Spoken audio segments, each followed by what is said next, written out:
사도 바울은 고린도 교회에 그 안에 우상의 제물을 먹는 문제로 논란이 이어졌다는 것을 알았습니다. 본문에 앞서 그 문제에 관한 지침을 제시했습니다. 이제 사도 바울은 우상 제물을 먹어도 되느냐는 질문에 대한 답을 내립니다. 이 시대의 문화가 무엇이라고 생각하십니까? 아마 다양한 문화가 있을 겁니다. 우리 젊은 세대들이 지금 이끌고 있는 문화가 무엇이라고 생각하십니까? 당시 고린도 교회 문화는 우상의 제물, 이 제물에 있는 음식을 먹느냐 마느냐, 이제 새로운 종교가 생겼는데 기독교라고 합니다. 이 종교는 우상에게 제물을 바치진 않습니다. 이 고린도 도시에서 우상에게 제물을 바치고 그 바쳤던 제물을 먹는 제사자, 그리고 제사를 드린 자, 그곳 신전에서 먹는 자가 있었고, 그 예물을 가지고 집에 가서 또 이웃들과 나누는 것이 이들의 문화였습니다. 이런 문화 속에서 이제 예수 그리스도를 영접하고 바꾸어야 합니다. 이전에 있었던 이 우상의 제물에 있는 음식, 이것을 먹어야 되는지 말아야 되는지 아주 길게 사도 바울은 이야기를 한 겁니다. 어떻게 해야 되느냐? 처음에 8장에서는 그 음식, 그것은 먹어도 되고 안 먹어도 된다. 그리고 이 모든 세상의 만물은 하나님께서 창조하셨다라는 이 사실을 기억하라는 것입니다. 그러나 단 그 제물의 음식 때문에 시험이 드는 자가 있다면 그 자리에서는 피하라는 것입니다. 연약한 자들, 아직 예수 그리스도를 영접하지 얼마 되지 않은 자들, 그들 앞에서 자유롭게 음식을 먹다가 새신자가 그 시험에 넘어질 수 있기 때문에 먹지 말라는 것을 더 강요했습니다. 이제 본문에서는 그 음식에 대한 우상 제물에 드렸던 음식 먹어도 되느냐 안 되느냐 이제 결론을 짓습니다. 사도 바울은 우상에게 바쳤던 음식을 먹는 문제를 주의 만찬, 성찬식에 비교해서 이야기해 줍니다. 그리고 그 우상에게 바쳐진 음식을 먹는 문제에 대해 자신의 신앙 지식을 믿고 자신만만하게 취급할 일이 아니라고 합니다. 이 시대에도 우리가 신앙이 좋다고 아직 연약한 자들에게 이렇게 예배 드려야 합니다, 이렇게 신앙생활 해야 합니다 강요했다가는 나도 넘어질 수 있다는 것입니다. 그래서 앞서서 이야기했던 것이 무엇입니까? 넘어질까? 조심하라. 언제든지 사람은 넘어질 수 있다는 것입니다. 그러기에 신앙이 있다고, 성령이 충만하다고 자부하지 말라는 겁니다. 늘 예수 그리스도의 그 마음, 겸손한 마음, 온유한 마음을 품으라는 겁니다. 그 마음밖에 없다는 것입니다. 그리고 아직 신앙이 약한 자들, 강한 자들에게 내 신앙을 자랑하지 말라는 겁니다. 아직 우리가 가야 될 길은 멀다는 겁니다. 이 신앙은 마라톤과 같다는 겁니다. 그러기에 이 생명의 면류관을 받기 위해서는 아직 끝나지 않은 이 마라톤의 경기에서 넘어질까 조심하라는 겁니다. 언제 주님이 우리를 부를지 모르지만 그 순간까지 최선을 다하라는 것입니다. 그러기에 내가 신앙에 지식이 있다 자랑하지 말라는 겁니다. 옛 이방 종교들 속에는 신에게 제물로 바쳐졌던 음식물을 나누어 먹었습니다. 우리는 이 구약의 제사를 통해서 다 아는 사실입니다. 음식을 나누어 먹음으로 신과의 교제에 가지며 하나가 될 수 있다는 사고가 강하게 자리 잡고 있었습니다. 신과의 절대성, 신과의 친밀성을 가진다는 겁니다. 신에 대한 절대 순종이 나온다는 것입니다. 이 제사를 통해서, 제사를 드림으로 내가 믿는 그 신을 절대로 놓치지 않겠다는 겁니다. 붙잡겠다라는 겁니다. 유대교에서도 그랬습니다. 하나님께 죄를 지은 사람은 하나님께 속죄의 제물을 바치고 그 제물의 일부를 먹음으로 깨어진 하나님과의 일치를 회복할 수 있다고 믿었습니다. 모세는 그렇게 가르쳤습니다. 번제, 소제, 화목제, 속죄제, 속건제를 드리면서 깨어진 하나님과의 관계를 회복했다는 겁니다. 하나님을 더 신뢰할 수 있었다는 것입니다. 이 5대 제사를 드림으로써 내가 믿는 하나님을 절대 놓치지 않으려는 그 마음, 그 열정이 안에서 나왔다는 겁니다. 기독교에도 그런 신학이 있다는 겁니다. 성찬론입니다. 성찬에서 우리는 떡을 나누어 먹고 포도주를 나누어 마십니다. 떡과 포도주는 예수 그리스도의 살과 피를 상징합니다. 예수 그리스도는 우리의 죄를 씻으시고 우리를 구원하시기 위하여 단번에 영원한 속죄 제물로 십자가에 달려 죽으셨습니다. 제사를 드릴 때마다 짐승의 제물로 바쳐진다면 그 고기를 나누어 먹을 것이지만 하나님께서는 하나님의 아들로 제물로 삼으셨습니다. 그것은 단 한 번으로 그치기 때문에 그 아들을 우리가 먹을 수는 없는 일입니다. 따라서 예수님의 살과 피를 상징하는 떡과 포도주를 대신 먹고 마시며 예수님과 예수님의 대속의 죽음을 기념하는 겁니다. 사도 바울은 다음 장에서 이거에 대해서 또 이야기합니다. 사도 바울은 예수님께서 잡히시던 밤에 떡을 가지고 축사하신 후에 떼어주시며 말씀하시기를 이것은 너희를 위하는 내 몸이다 라고 했습니다. 이것을 행하여 나를 기념하라고 했습니다. 나를 기억하라는 것입니다. 내가 너와 하나가 되었다는 이 사실을 잊지 말라는 겁니다. 그래서 그 떡은 상징적으로 예수 그리스도의 몸이며 그 떡을 받아 먹음으로써 예수 그리스도와의 교제를 나누며 예수님과 연합하는 신비스러운 은혜를 누릴 수 있게 되었다는 겁니다. 예수님도 말씀하셨습니다. 내가 진실로 진실로 너희에게 이르노니 인자의 살을 먹지 아니하고 인자의 피를 마시지 아니하면 너희 속에 생명이 없다고 하셨습니다. 또한 예수님께서는 내 살을 먹고 내 피를 마시는 자는 내 안에 거하고 나도 그의 안에 거한다고 하셨습니다. 우리가 예수님과 하나가 되는 사실입니다. 연합입니다.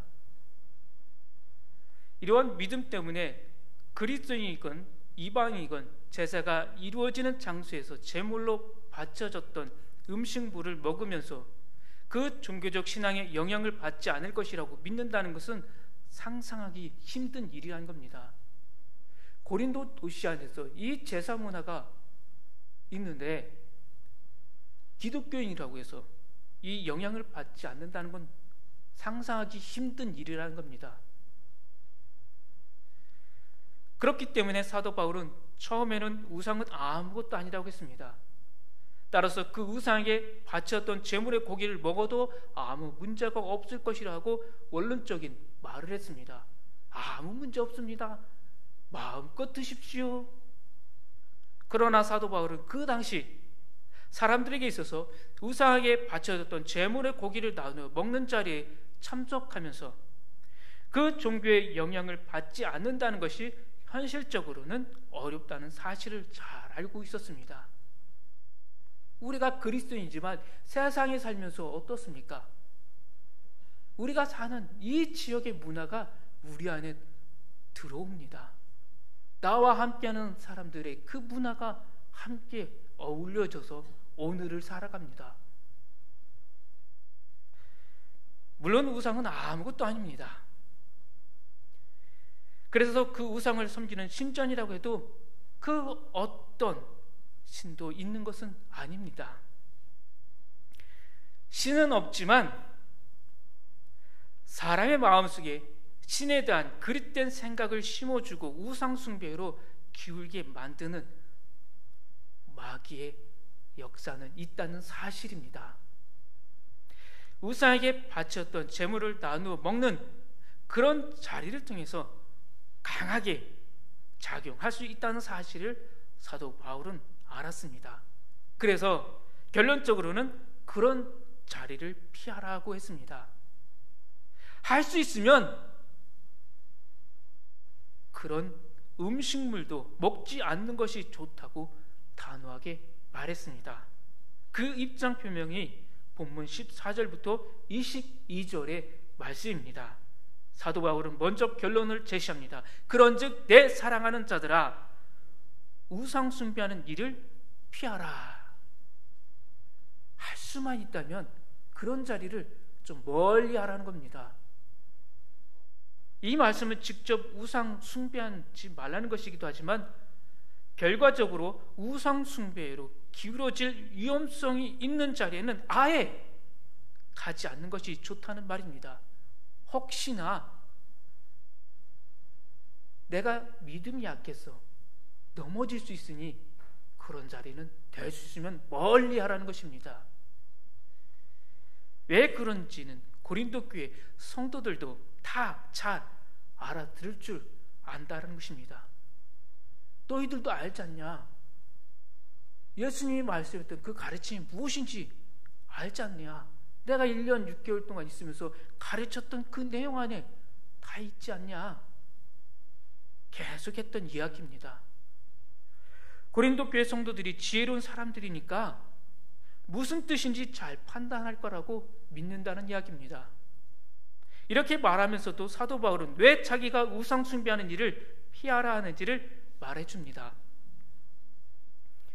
예수 믿는 사람들이 성만찬을 행하며 떡과 포도주를 나누는 것은 그것들이 상징하는 예수 그리스도의 몸에 참여하는 행위입니다.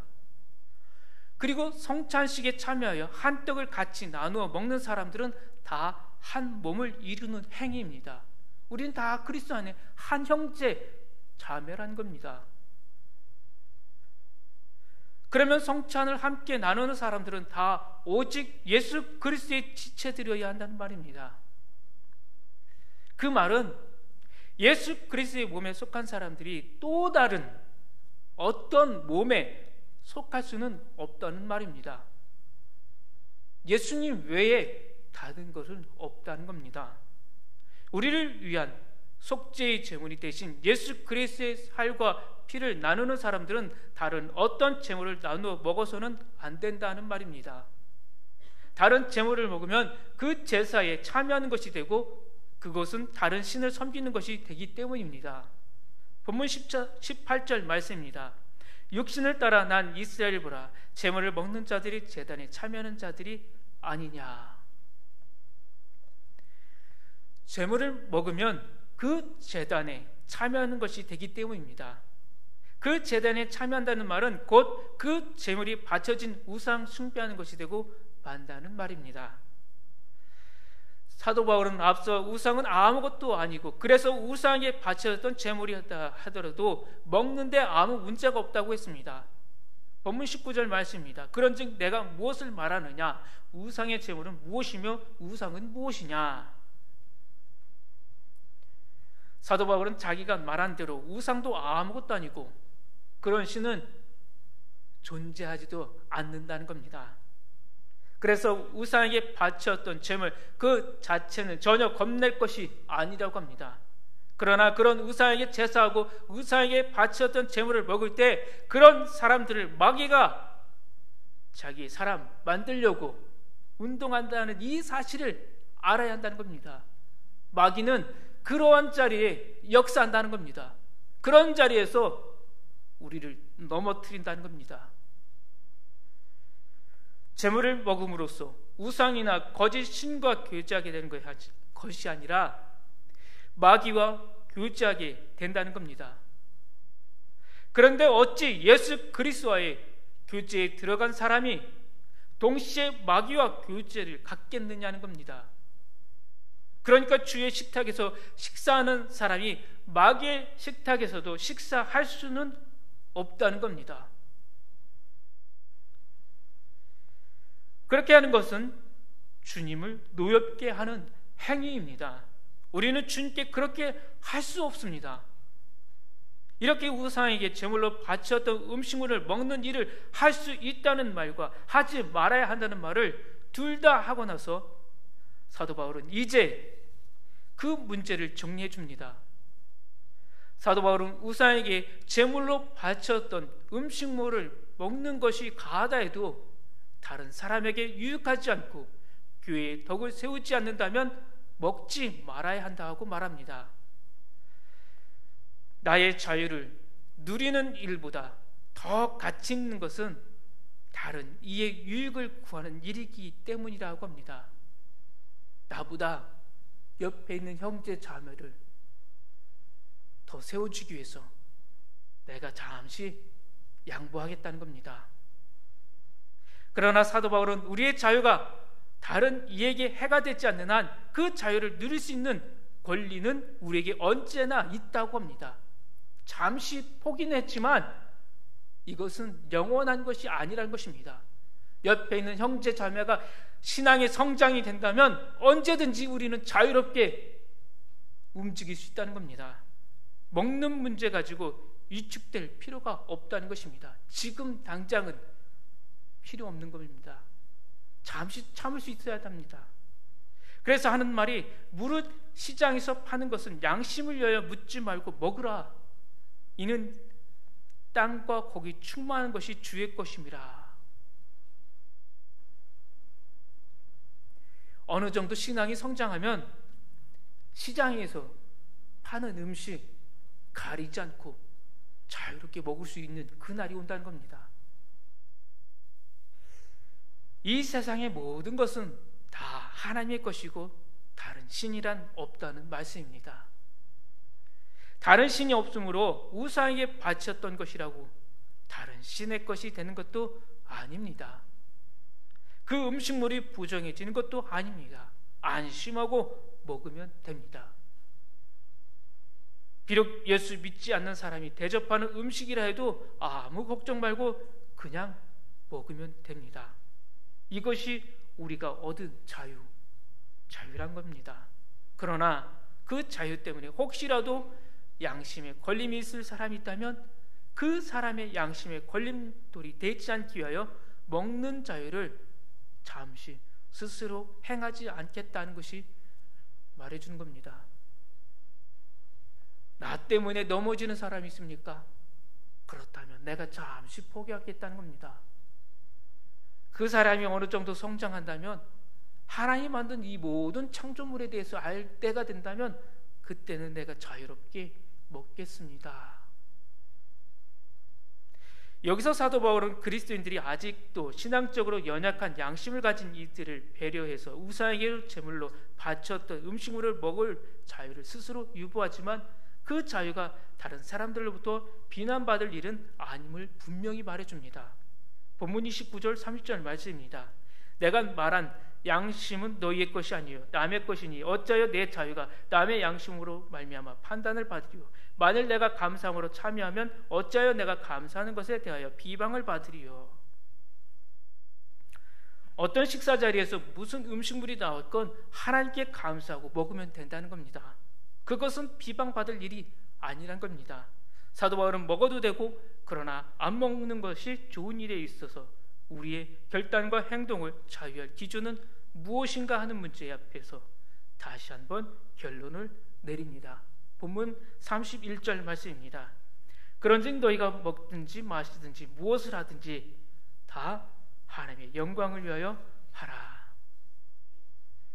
무엇을 하더라도 하나님의 영광을 위하여 하고, 무엇을 하지 않더라도 하나님의 영광을 위하여 하지 말아야 합니다.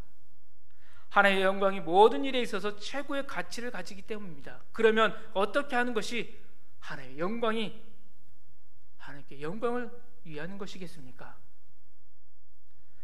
사도 바울은 유대인이든 이방인이든 기독교인이든 그 누구에도 걸려 넘어지게 하는 자가 되지 않는 것이 하나님께 영광을 위하는 것이라고 말합니다. 왜냐하면 그 누구든 한 사람이라도 더 주의 복음으로 얻기 위해서입니다.